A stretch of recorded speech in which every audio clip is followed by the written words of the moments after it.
Salut, je suis allé voir le film T2 Trainspotting, en français F2 Ferrovipate, qui est la suite du film de culte sorti en 1996. Et encore une fois, c'est réalisé par Danny Boyle, qui a entre autres gagné un Oscar pour sa réalisation du film Slumdog Millionaire en 2009. On retrouve les 4 gars de l'original, Renton joué par Ewan McGregor, qu'on peut entendre présentement dans le rôle de Lumière dans Beauty and the Beast. Il y a aussi Johnny Lee Miller dans le rôle de Sick Boy, qu'on peut voir depuis 2012 dans la série Elementary. Robert Carlyle dans le rôle de Begbie, qu'on peut voir depuis 2011 dans la série Once Upon a Time, et aussi Ewan Bremner qui joue le rôle de Spud, qu'on pourra voir en juin dans Wonder Woman. Renton retourne à Édimbourg 20 ans après avoir trahi ses amis et s'être enfui avec l'argent d'une transaction de drogue. Il retrouve Spud qui est toujours toxicomane, Sick Boy qui est encore fâché contre lui et Begbie, plus psychopathe que jamais.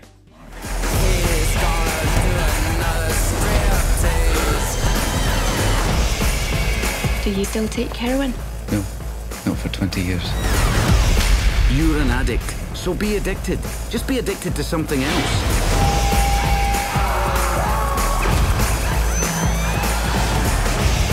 Take a deep breath and choose life.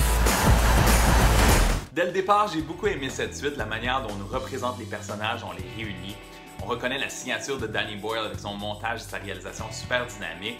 La place qu'il accorde à la musique aussi, la bande sonore du premier film a été très marquante avec la musique de Iggy Pop, Underworld. À l'époque, j'avais acheté les 2 volumes sur CD. Dans cette suite, on ajoute le personnage de Veronica, qui est la blonde de Sick Boy, qui est là pour être cute et qui a un peu trop d'importance selon moi. Et le dernier tiers est un peu plus faible au niveau du scénario.